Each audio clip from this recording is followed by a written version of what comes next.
Well, hello, everybody, and happy Sunday, and welcome to the 69th episode of Stories of Service, Ordinary People Who Do Extraordinary Work. And I'm the host of Stories of Service, Teresa Carpenter. And today we have another long-awaited guest who I've known for a number of years, Kellie Sbrocchi. Kellie, how are you doing today?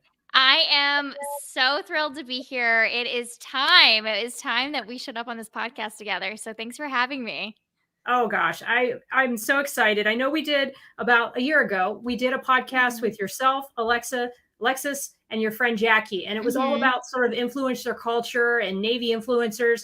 But I knew even as I was doing that show that I wanted to have this opportunity to just talk to you one-on-one and get to know you a little bit better and your story. And today, what we're going to be talking about is sort of what drives Kellie each day in her ability to succeed, not only in the military, but as a naval officer. She's a business owner, podcaster, writer, and an informal and unofficial Navy influencer. But what I really want to do is just take a moment and just read this very impressive military biography, because Thank I you. know you're welcome. I know a lot of people see what you do on Instagram, but they don't have in front of me this list here, and I think that it's worth repeating. So I'm going to start off by just saying Kellie was raised as a Navy brat.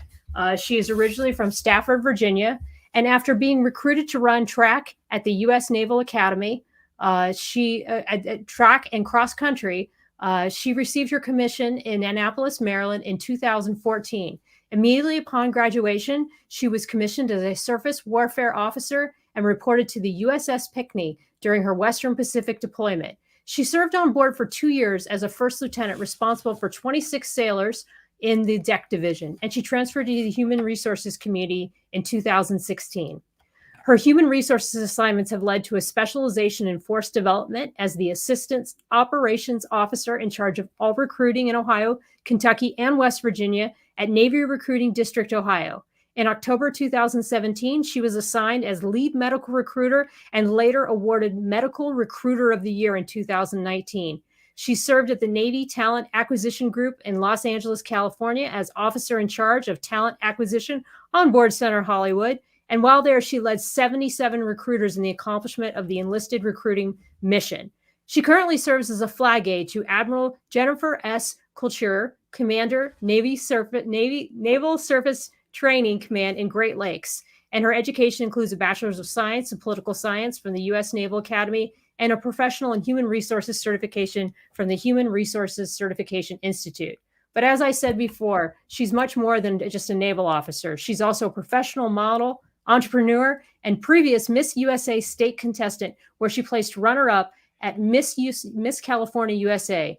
And she's a multi-passionate leader who travels nationwide speaking to girls and young women about overcoming stereotypes, the obstacles facing women in the military, and maximizing their full potential using the power within. She has been a keynote speaker at the National Girl Scouts Convention, the U.S. Naval Academy's Diversity Conference, interviewed by multiple morning television shows, mentor for the female-led, it just goes on and on, the female-led organization Rolling Our Experiences, and was selected to film her own episode of the Navy documentary Faces of the Fleet. She has numerous military awards, including 3 Navy and Marine Corps Commendation Medals, Navy and Marine Corps Achievement Medals, the Navy Recruiting District, Ohio, Fiscal Year 18 Inspirational Officer of the Year. She was the Fiscal Year 19 Medical Recruiter of the Year and 16 Gold Wreaths for Recruiting Excellence, and has received numerous unit and service medals and ribbons. Oh my gosh, wow. Thank you. Thank you so much. Sometimes I forget I did a lot of things. So I appreciate the reminder that that's happened to me. No, I think it's good. And it's good to reflect back on all the things that, make us who we are and give people a little bit more of the rich background about you and not just the face that they see on Instagram. So that's why it was important to me to read those things. So first off, I'm going to start with the most basic question that I ask anybody who has served in the military. And that is, why did you decide to join the Navy, and what led you to make that decision? Yeah. The reason why I joined is now become and continues to be the reason why I stayed. And I think that that's not the same for a lot of people. But I'm finding that that is truly what's driving me. And when I, was a teenager, really when I was a kid, I was kind of that person that always wanted to do the hardest, most difficult thing. I wanted to do the hardest math class because I wanted to prove I could do it. I wanted to run for class president because I wanted to prove I could do it. So when it came to picking college, and I looked at all these amazing opportunities I was being offered at SEC schools to go run for D1 schools, I was like, wow, like what an incredible journey that would be. But then when I got offered to go to the Naval Academy and got recruited and then later accepted to go to the Naval Academy, I just thought this is the hardest, most difficult thing I could think of doing at 17. I truly couldn't think of Mhm. anything harder. Yeah, You know, I was like, right. oh, it would be hard to go run at LSU. It would be hard to go run for Alabama. Like that would definitely be hard. But those journeys would end. I would graduate someday. And then what? But in this scenario, I would not just go to a difficult school, but I would eventually become a naval officer. And if I could do that, if I could graduate and become a naval officer and be a leader, like what, you know, if I could prove to myself that I could do that, that's what got me in the door. And now in the Navy, I'm almost hitting 9 years active duty, which is insane to me. But every year that goes by, something challenging happens. And I'm like, okay, but if I can do that, like I'm proving to myself I can Mhm. accomplish this. And it's truly making me a more confident person. And the Navy is allowing and awarding those opportunities for me. So the Navy, it magnifies everything. It makes everything more difficult. It's a really hard industry to be in, Yes, it community is. to be in, organization to be in. Not just anyone can do it. So every year that goes by that I do it and I do it well, I try to do the Mhm. best I can. I'm really proud, and I there's opportunities that come all the time for me to pursue civilian opportunities, but I'm like, I'm doing this for the Navy. You know, like only people in the military or students in the military can understand just how rewarding that is. What do you think was your biggest apprehension going into the Navy? Like, what do you think was the thing that scared you the most about doing it? The exact reason why I have a platform now, which is I never saw women who looked or had interests similar to mine. I grew up with my father still is in the Navy now. I really only saw it as a male dominated community. And then the women I did see that were in it, they were just so tough and really scary. Like that was my perception. I was like Right. terrified to speak to them. And so I remember talking to my mom the day before I left for the Naval Academy. And I was like, everyone's going to think I'm a freak. I was like, I Mhm. don't think I'm going to make a friend. Like, what if I don't make any friends? She was like, Kelly, you're going to make friends. I'm like, but what if like they're not as feminine or girly or Mhm. spunky or quirky? Like, I was so fearful of that. And so that was my biggest fear. And it's still difficult to this day to find women in the military that have similar passions or interests, but it doesn't mean you can't serve. Right, right. And I think that it's hard to be different in the Navy. Hmm. It's hard to be different in any male-dominated field, I think, because there's just still so few women who have made it up to the senior ranks. And Hmm. so there's sort of a type that gets to those ranks and sometimes having to shatter those, like you said, those stereotypes of what a woman can be who serves. A woman can be a model, like you said. She can be into fashion and into very feminine things and then still kick butt and do the job and do the Hmm. work. And Hmm. I think that you showed that that was possible. Did you face times in your early career and even today where it just feels lonely? It feels lonely because you know that you sort of have this thing that you're doing that's different and it's not the same path that some of your peers are on. Some of them are starting families and they're into other things, but they're not necessarily along that same line or in that journey that you are. And I know you have Jackie, your best Hmm. friend who's into this, but I would say that that's not really the norm. And so how's Yeah. that? To be honest, so without Jackie, so Jackie was my roommate at the Naval Academy. She's a Marine Corps officer. She also has a, large passion for social media influencing, but her interest, she's never done pageants or modeling, anything like that. Her interests are definitely very different than mine.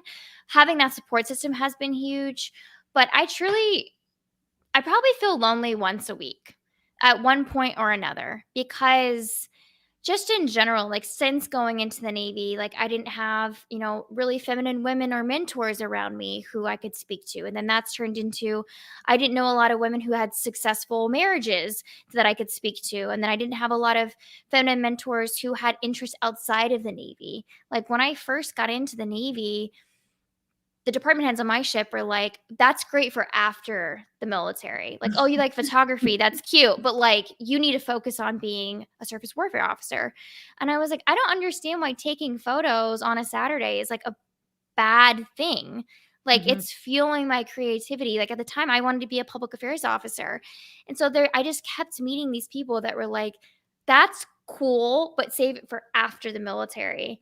And I wanted to start paving this tangential path of like, I can be committed to the Navy, but also do X, Y, and Z. And so I found mentors along the way who maybe aren't doing everything that I'm interested in, but they're doing one of the few things I'm interested in. But I still feel lonely time to time because I feel like people aren't thinking as largely as I am or on a greater scope, or maybe are quite as multi passionate and they just don't quite get it. And so that's hard because I am just such a passionate person and it's driven and fueled by nothing but wanting to make the most positive impact I can. Um, and that's always derives usually like it's negative. People are like, "Oh, it's not possible that she's doing all this because she truly wants to make a difference." Like it's so self-interested, and I'm like, "It's really not." And so fighting that weekly is lonely. It truly Right. is. Right, right. And I think that the thing that you have to do is, and I think we all, any of us who have a public presence goes through this, and it's kind of like the people online who don't understand what we're doing or why we're telling these stories, but then they don't see the inbox and they don't see like the feedback and the comments and the Yeah. people who say, I joined the Navy because of you, or Yeah. thank you for highlighting this issue. I struggle with it too, and you're so brave to speak out about it. So that's, I think, what I would like to get into now is kind of what have been sort of your high points along the way, like as you started to develop yourself in the Navy. What would you Mhm. say were I mean, because you were able to get into recruiting, which is Mhm. so perfect with who you are. Then you went it, and you went into human resources. What would you say were some of those like points along the journey that led you to where you are today? Um, yeah, I'm a faith-based person. I'm a God girl. So I say a lot of this I've been fortunate enough that my faith led me to everything working out. I'm one of those people, everything's gonna work out, right? But I hit rock bottom when I was in my first year and a half in the Navy, and I was a surface warfare officer at the time, going through a lot of medical problems and also extremely lonely. I didn't have a lot of friends on my first duty station. I didn't have a lot of friends at all that had similar interests as mine. Um, and so I just was kind of like cyclical, showing up at work, trying to get qualifications, struggling with leadership, like just had a really hard time. And then when I got pulled from my ship, actually, I'll backtrack. When I started going through medical problems, the stigma of being one of those people, right? Right. You Having can't just dealing be with at the ship all the time and is going to yeah, medical and going to all like, these how appointments. dare you take care of yourself, Mhm. which is truly a problem. Like, the fact that I couldn't just go to medical like, I literally Teresa, I'm gonna tell a quick story.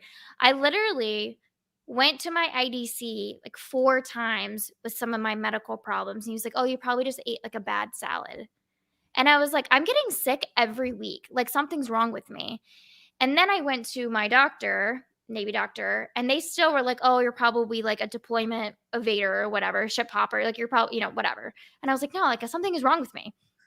So it wasn't until my like women's wellness exam that happens once a year, I told my gynecologist, I was like, "By the way, I'm getting sick every week, and these are my symptoms." And she was like, "I think I need to refer you to a neurologist. Like, I think you have like severe chronic migraines and all these extra things I was going through."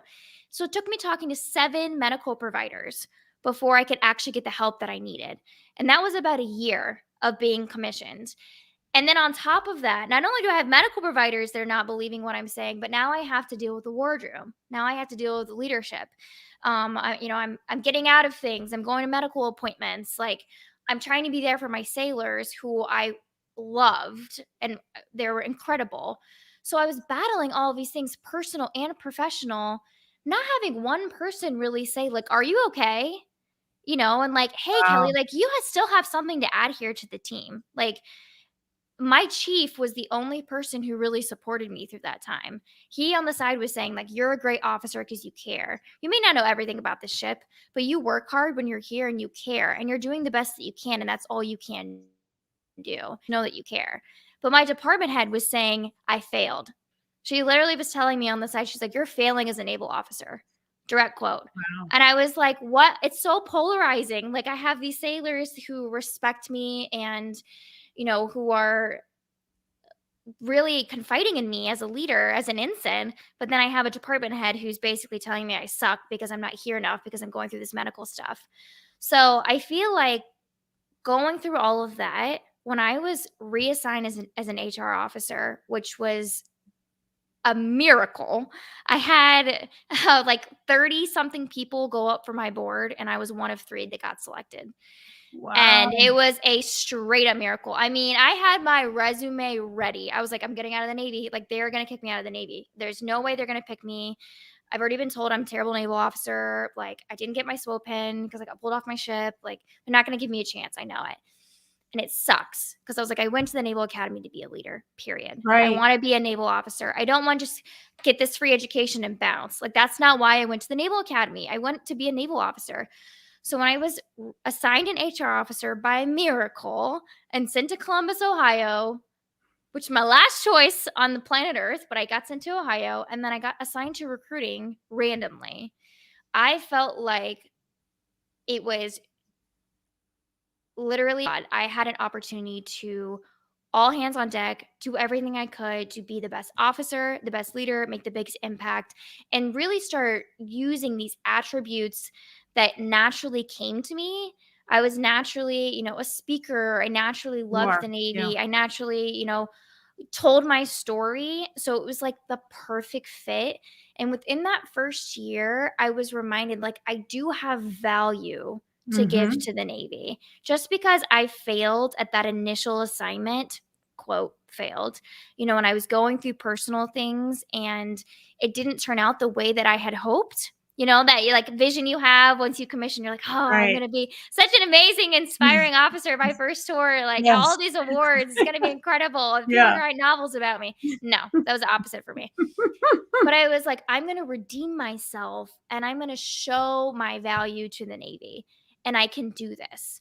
And so I entered recruiting in 2016 and I hit the ground running. Yeah. And I really haven't looked back ever since because I know what it's like to feel like you are worthless to the military.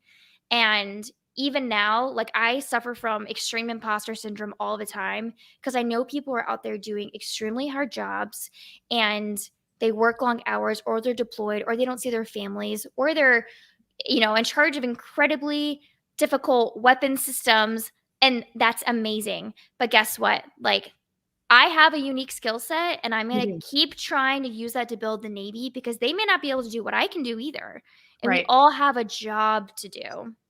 Yeah, we all have something that we give. And I think sometimes we really do a disservice to our sailors and to ourselves when we pigeonhole certain skills and Mhm. prioritize certain people's abilities over others. Yep. And it sounds like really what happened is you not being able to fully finish the SWO community was a blessing in disguise because Mhm. it got you down a path that really allowed you to use your skills and your knowledge, your skills and your abilities in a way that would never have been able to fully Mhm. service the Navy or yourself otherwise. And so Mhm. it was meant to be. And it's again, it's interesting because it's like sometimes we think that our biggest stuck points are the most painful experiences, but when you reflect back, those most painful experiences were often the gateway to the Yeah. bigger thing that happened next. And I think it So makes you more thankful. Like, not a day goes by in my career now as an HR officer. I'm not in recruiting anymore. I'm in accessions. But I truly like, I'll wake up and I'm like, I love my job so much. Like, how I'm so thankful that the Navy gave me a second chance and I get to do what I do now. Absolutely. And so, as you were going along this path, give me a little bit about what it was that made you decide, okay, I'm doing this stuff in the HR world. I'm working in recruiting now. I'm going to start taking what I'm doing in recruiting, and I'm going to build a public platform. Tell me a little bit about how that even the idea to do that. But actually, I want to back up, and I hate to do this. Mhm. I want to get into the Instagram thing, but I do want to. My one friend did ask a question here, and I don't want to miss it. She said, being feminine is definitely hard to balance in uniform. How do you deal with your emotions? For example, crying in uniform was a big no when I was active duty, and I wouldn't let my female sailors. I wouldn't let my female sailors cry in uniform. Yeah, that's a great question. So I'd say in general, being feminine, I was told at the Naval Academy, like week one, plebe summer, like, don't wear makeup. People are going to think less of you. And I truly didn't understand that concept because at that point, like, I'd always been super girly. Like, it was something that I did for me that like built my confidence. So I just completely ignored the advice. Like, I've gotten that advice several times. Now people know not to tell me that. But like for years, it's what I heard. And I think, you truly need to tap into those things that make you the most confident. And that was one of those qualities for me. So people might judge you initially, just like they might judge you initially if they see you crying, or they may judge you because don't you love how when men stand up and say and speak their minds, people are like, wow, you're so You're so passionate. decisive. You're Yes. so like, we love the passion. But Yeah. I've stood up and fought for my sailors at, a mapping board or whatever, and they go, oh, you're being really emotional about this. Right. And you're like, it's so funny, like how that Mhm. happens, right? Mhm. But my point is, people might have those initial perceptions of you, but your work ethic and your determination and drive will prove otherwise. And every single time, and I know this about my career now, every single time I check into a command, it takes about 3 months for people to adjust to me. Like, Mhm. like seriously, like even now when I checked in as a flag aide, I had people always sit me down and they go, Mhm. Kelly, like, I think that you should seriously consider like toning it down or going on private. Every single time I check into a command, I always Oh get this man. sitting down with like 3 different officers. And I'm like, okay, thanks so much for your advice. Oh, yeah, maybe wear less makeup. Okay. Yeah. And then I'm like, see me in 3 months because none of that impacts my work ethic. I will Right. show up early and I will stay late and I will work my butt off because I'm passionate about my job and I love the Navy and I love what I'm doing. But that putting on a full face of makeup has nothing to do with my ability to work No. less or more. So No. that's a long-winded of saying, like, eventually people will take notice of your work ethic and how much you attribute to the team, Yep. regardless of how emotional you are or how much Mhm. makeup you wear. Yep. I think that getting results is the ultimate showcasing of your Yeah. work. It's the ultimate thing. Is do you drive results? Do you push for outcomes in your organization? Now, I will say, I think being different and having a different approach, or having a different personality, it's definitely makes things harder. But what would make things worse is to be something other than you weren't, because Mhm. that would just be a mismatch. If Yep. if you can't be yourself and you can't bring your whole personality into your work, then I don't think that you're going to be as effective in getting results. And so No. I just see it as the military has to adjust to different types of people. Yes, there is a sort of a normative type of person, I think, or a certain gender, certain race, certain these things. But one of the things we've got to do in the military, and you talk about it a lot in your work, is that we've got to blast those stereotypes, and we have to showcase diversity and show Mhm. different types of people who serve. And that also means diversity of personalities. It Yes. doesn't just, it doesn't just mean diversity of race or diversity of gender. It means that we need to have people in the military who can approach problems differently, because they might be that one person in the room who raises their hand and says, no, this isn't what we should do. Have you guys thought about it this way? And that Mhm. might be that one way that the adversary is also going to be attacking this problem. And if Mhm. you can get in front of that, then you've won the battle, so to speak. So Absolutely. I just think it's so important to just be yourself. I mean, that's kind of my platform is being yourself and being authentic and being able to take your full self into whatever it is you do. Because when you are yourself and you can celebrate that, you're more impactful as a leader and as a professional. Yes. Yes. Praise hands emojis. So tell me a little bit about what inspired you to take what you were doing in your work and say, okay, I'm going to have a public platform. I know that you were a Yeah. recruiter and it was encouraged, but I don't think that you thought it was going to end up to where it is today. No. And I think it's so funny because God, people just online, they just kill me. They just absolutely kill me, Teresa. Like people online who troll or make memes about me or whatever, like it just they don't realize like how much like laughter it brings me and my husband at night when we're sharing a nice margarita because I have so many people who think like she joined the Navy to become an influencer. Right, right. To be on And I'm Instagram. like, Yeah, so Instagram wasn't even around when I joined the right, Navy. Like what? And trust me, I would be making a lot more as an influencer than I would as a military officer right now. That's the right, sad reality of it, to be frank. But that's not why I did it. And right. I to backtrack, I was my dream in life is to be a morning show host. That's what I since the 4th grade, I've wanted to be a morning show host. And I joined the Navy because at the time in high school, I was editor of my yearbook. I was anchoring the school news. I was a photographer. I joined the Navy because I wanted to be a public affairs officer. That was like the goal, Mhm. right? After I Yeah. got my SWO pen. So, really, when I fell into recruiting, I was initially in charge of all of officer accessions, so officer recruiting there in Ohio, Kentucky, and West Virginia. So I wasn't actually doing the recruiting myself. I was initially just in charge of it, Mhm. Right. and I You're like had staff. 16 Mhm. recruiters Yep. that ranged from first class to '04. Right. And so at the time, I was 24 years old. I was Lieutenant JG reporting as a department head. Like, kind of a mistake on the HR community's part because I was really junior to be doing this. But when I showed up and I was in initial conversations, they were talking to me about some of their methods. And long story short, none of my recruiters on social media, none of them, the zero of them. And this was very early in Instagram. This is more when Facebook was still pretty heavy in Mhm. 2016. And so I brought it up at a meeting and I was like, okay, like I would really recommend a lot of you start taking to Facebook. And one of the O4s at the time was like, that will never work. And I was like, oh, like, why is that? And he's like, it just won't. Like, I've been in recruiting for 10 years. Like, you just don't know. Like, you're too new. And I was like, well, I'm 24 and your target market is my peers. And we're all on social media.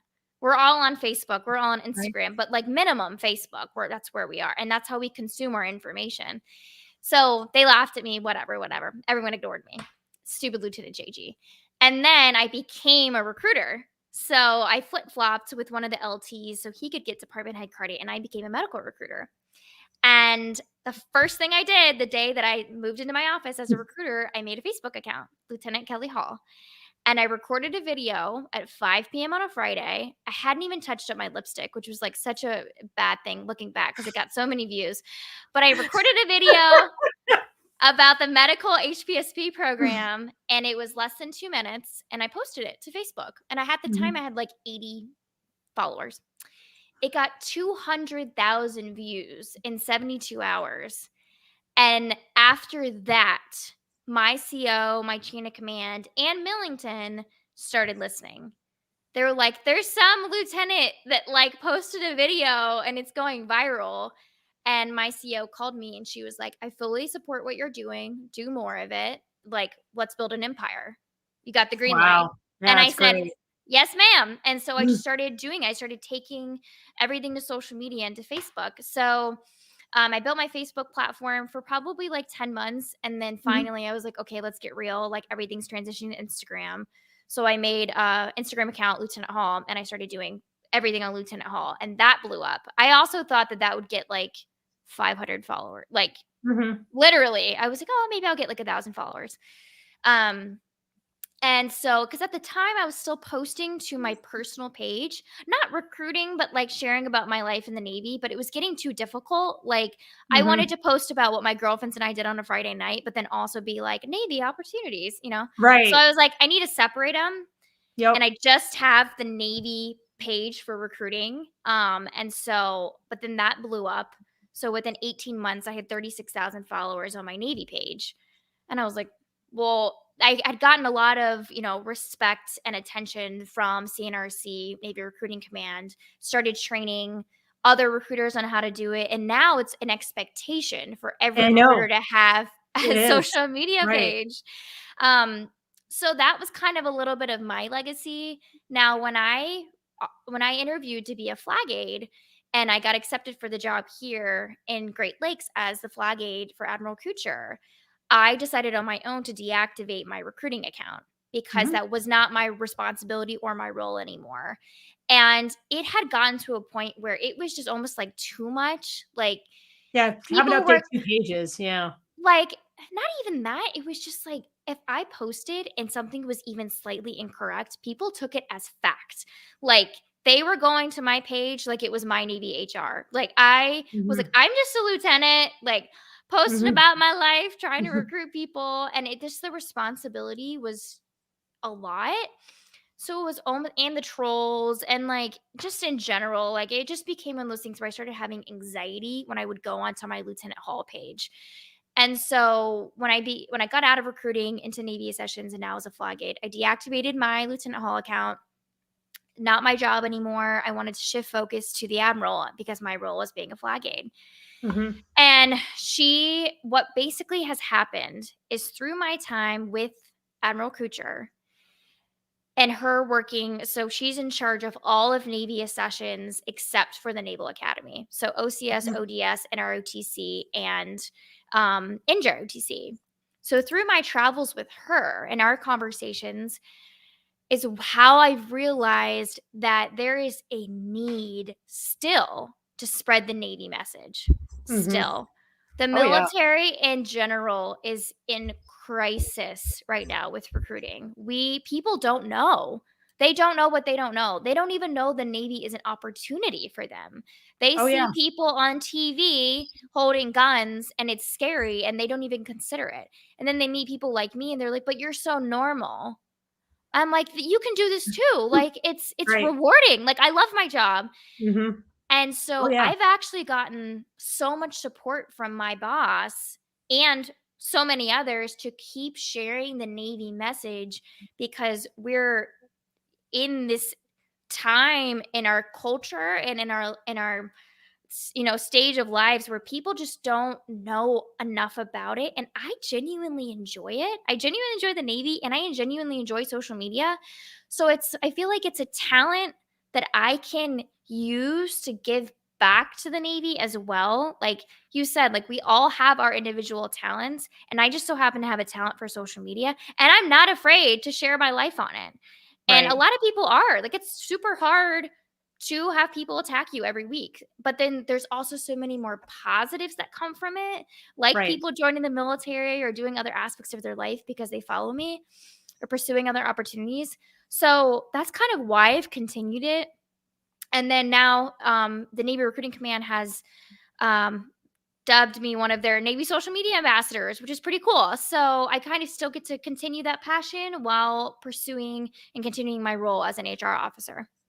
I love That it. was I so long. I'm absolutely so sorry, but it's a No, really no. long explanation. It was really great, and my camera went out for a second, and so, no, your timing was perfect, and I appreciate the explanation because I do think that the Navy is starting and the other branches as well, they're starting to come around slowly but surely, to understanding how important influencers are, and I would Mhm. argue and when I say influencers, what I really mean by that is anybody who creates content and puts it out there online, and it doesn't Mhm. have to be people with huge followings like yourself. It can really just be anybody who wants to share a message has the ability to do so in this day and age.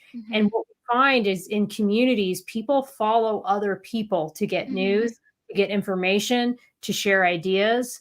And I think that the only way for us to stay relevant in the digital Mhm. age is to engage in online communities. Mm-hmm. There's no other way to do it because we don't have the faith in mainstream news that we used to. People Mm-mm. aren't going to the movies anymore as much. They're not Mm-mm. watching as much TV.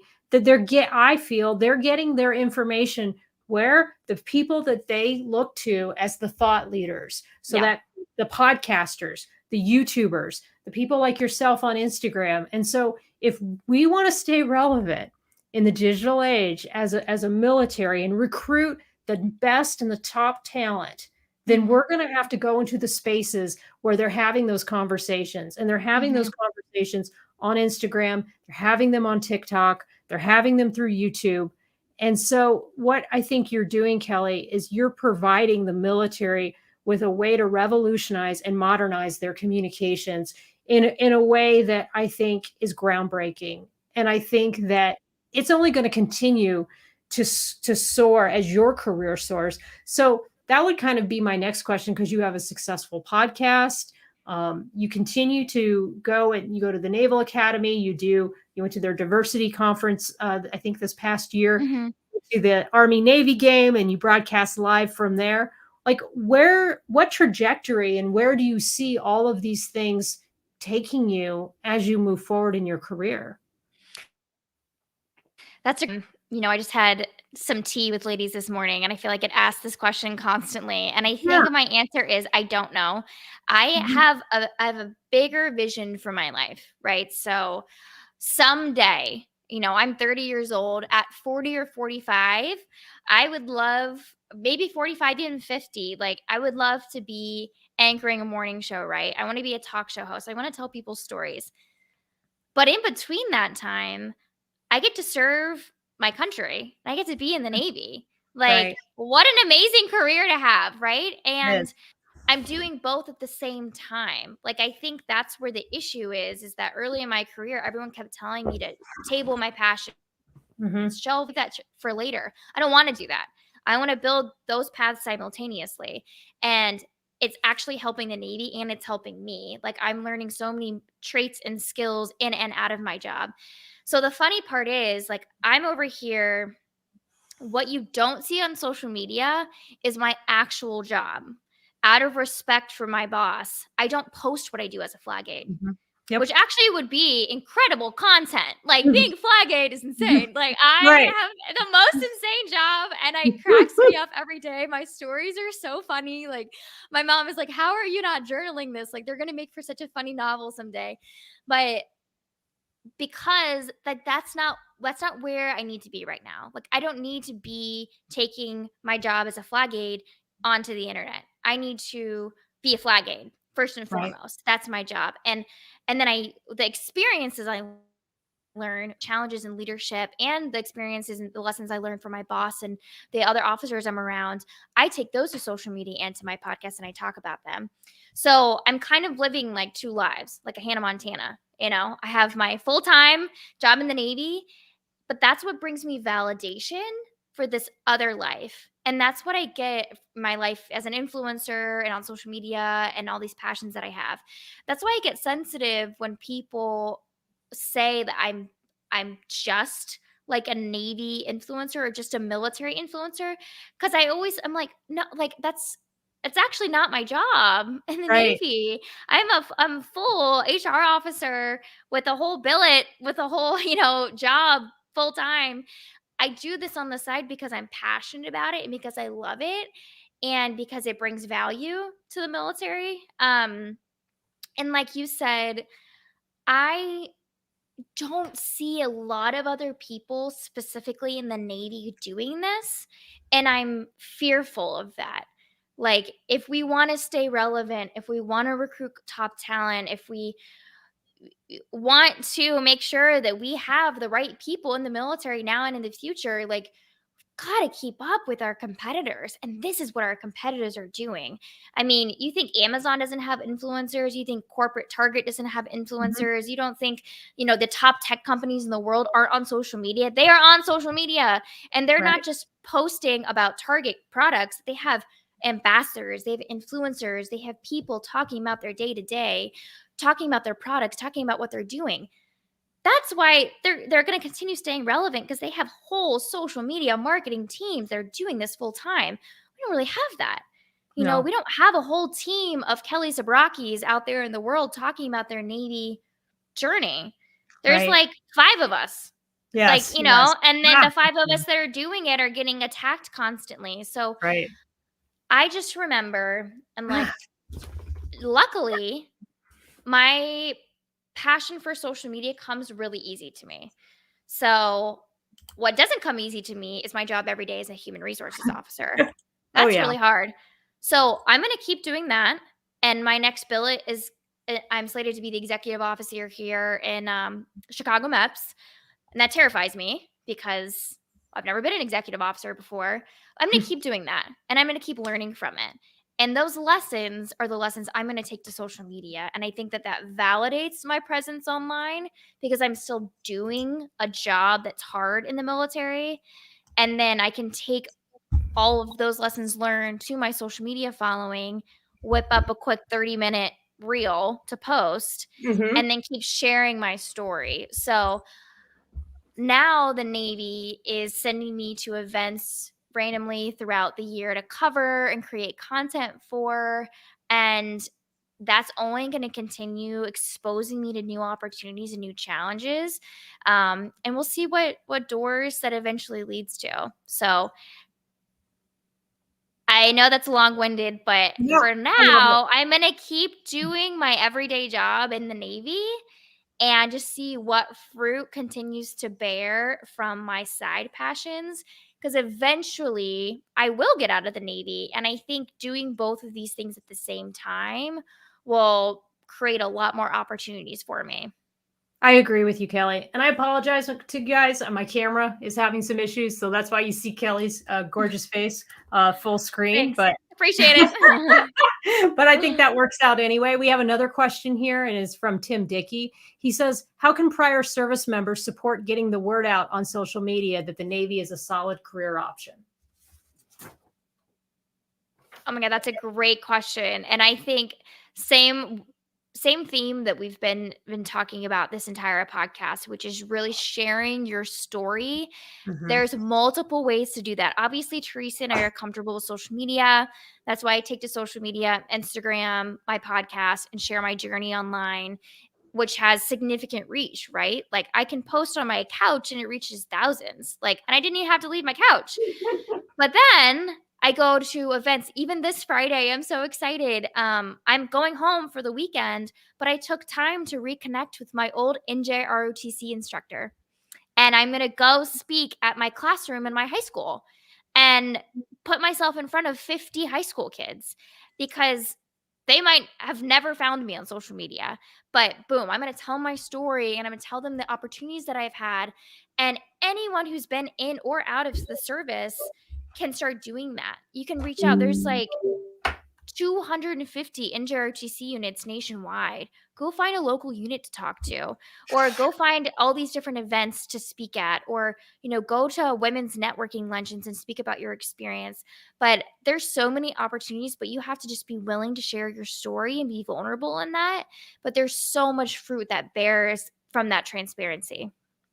Absolutely. And I think that a lot of times, even things like going to your old alma mater, like going to your Mhm. high school and just speaking to one classroom, Right. 20 people. Because sometimes that's all it takes. I Yep. mean, you really just don't know that you're having an impact until sometimes somebody will contact you like 6 months later and they'll share a story about a post you did or a blog that you put out. And that's what the power is of getting your story out there is that it Hmm. may not seem like in the moment that a lot of people are listening or that care, but then sometimes you'll just get that one email and you're like, Hmm. "Oh my gosh, like this really had an impact," and it's just so Yeah. powerful, and people do need to share these stories and let people know that, yes, the Navy is an amazing career opportunity. I believe that it's such an untapped resource for young people to find themselves and to figure out who they are in Hmm. such a wide variety of settings, and it is really unfortunate sometimes that we don't do a good job, I think, as a whole of really getting that story out there through digital platforms. And so Right. that's why it's just good that people like yourself are stepping up and doing that, because it's so important. Thanks, Um, Teresa. I will add to that too.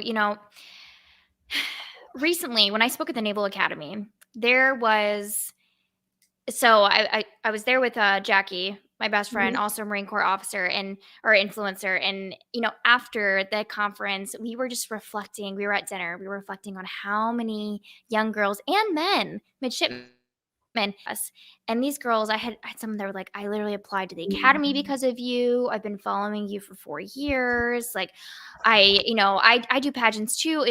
Whatever it was, dozens and dozens of amazing midshipmen.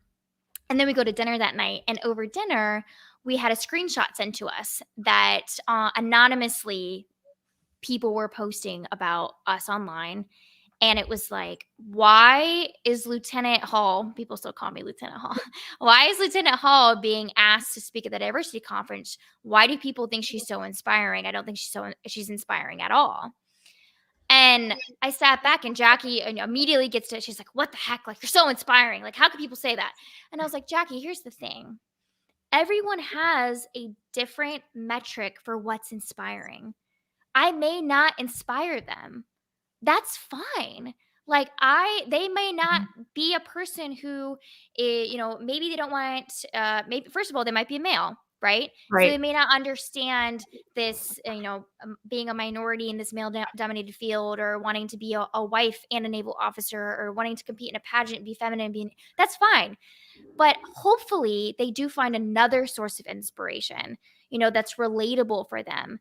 And I think that's the point that people fail to remember, is it's not necessarily inspiring the masses, No, it's it's not. inspiring the people who find you relatable and needed someone relatable to see. Oh And gosh, that's Kelly, that's such the a good point. miscommunication. Like, someone recently posted a review on my podcast that was like, why does she have a platform? You would literally think she's a celebrity, but she's literally no one.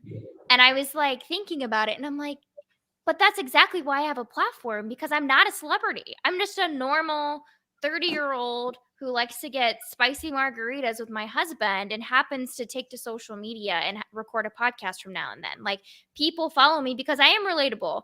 Because I didn't Right. get a Medal of Honor, and I don't work at the White House. Like, I'm just a normal woman, and people need to see that relatability more.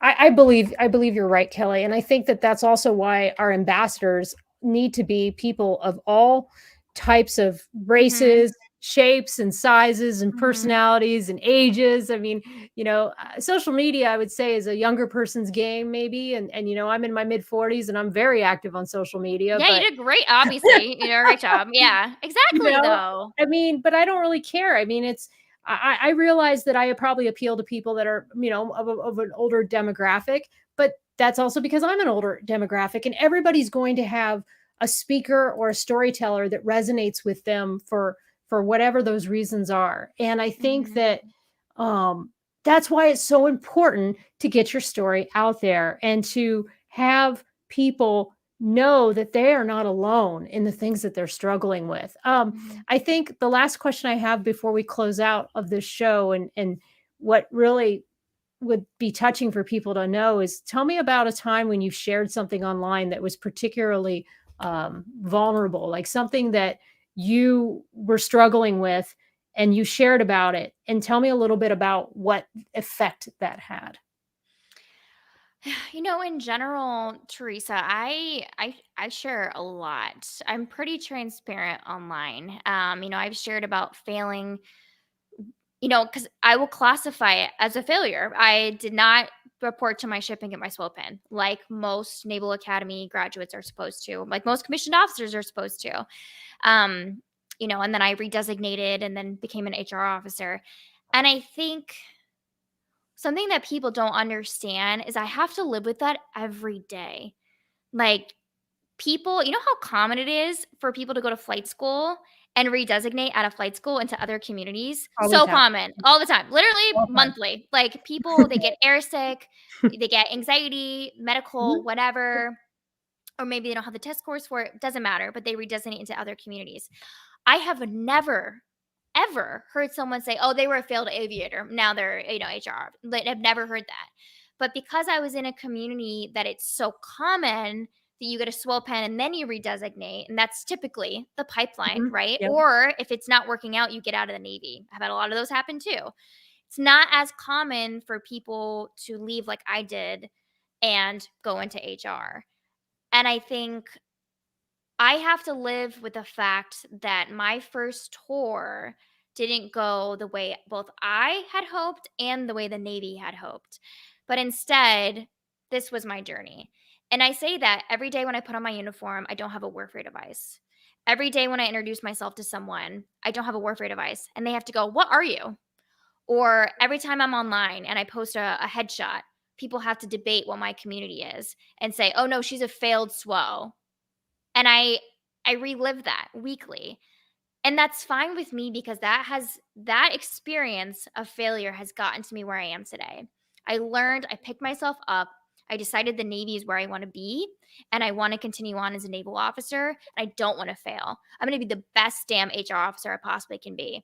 And you know what, by God, if you looked at my reps, I think you'd be proud of me. But I constantly have to hear that online, and I think that if anything, it ignites me more Yeah. because there are so many more people who are going to fail. So many more. There are so many more people who are going to struggle in the military, who are going to fail, but they might get another opportunity. They might get another Mhm. chance. They might get another billet. They might get another job. They might get promoted, whatever it is. We're all going to be given second chances. It's what you're going to do with those second chances.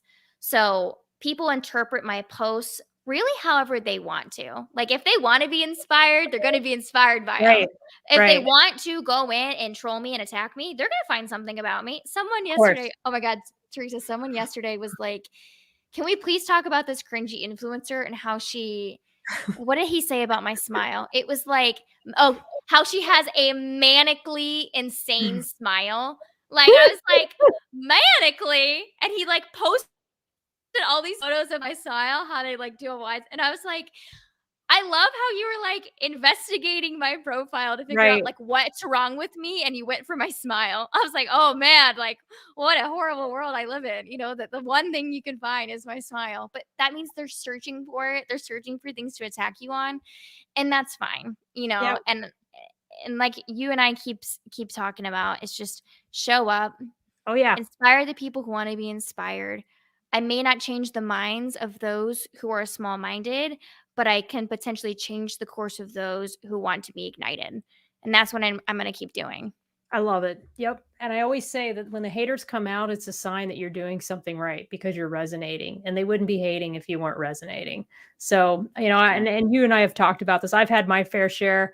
I'm up to, I think, 3 or 4 social media complaints to change the command where people get, That means you've made it.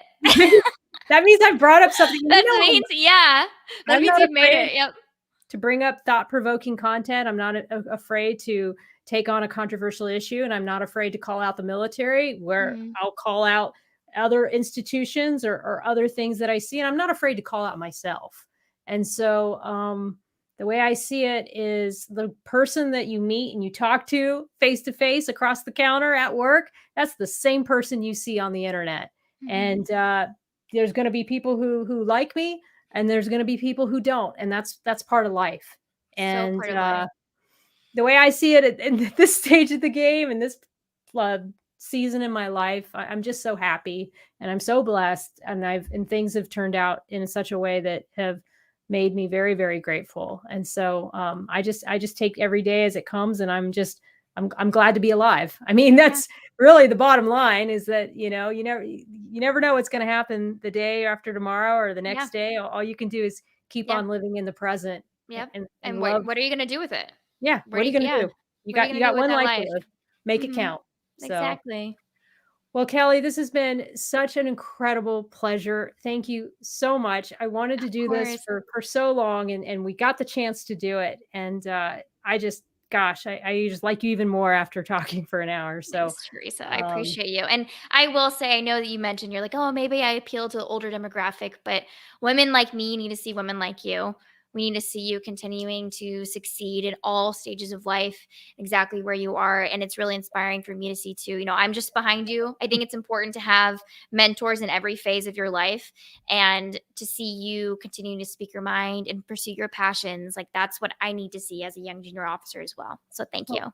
Thank you. Absolutely. And I believe it's our job to pave the road for those who come after us, Mhm. and give them, impart onto them what the lessons learned and the things Mhm. that we've done, and ways in which we've overcome certain things. So thank you so much, Kelly. I will just meet you backstage very quick. I'm going to go on Okay, full screen real fast, but great. thank you guys Thank so you. much for joining us tonight. Next week, I am going to France for the Marcom ski team. Apparently, there is a ski team at NATO, and so we are all going to go skiing as a work family. And so I will not be podcasting, but I will see you guys week after next. I hope you enjoyed the show as much as I did. Take care, enjoy the rest of your Sunday, and have a good night now.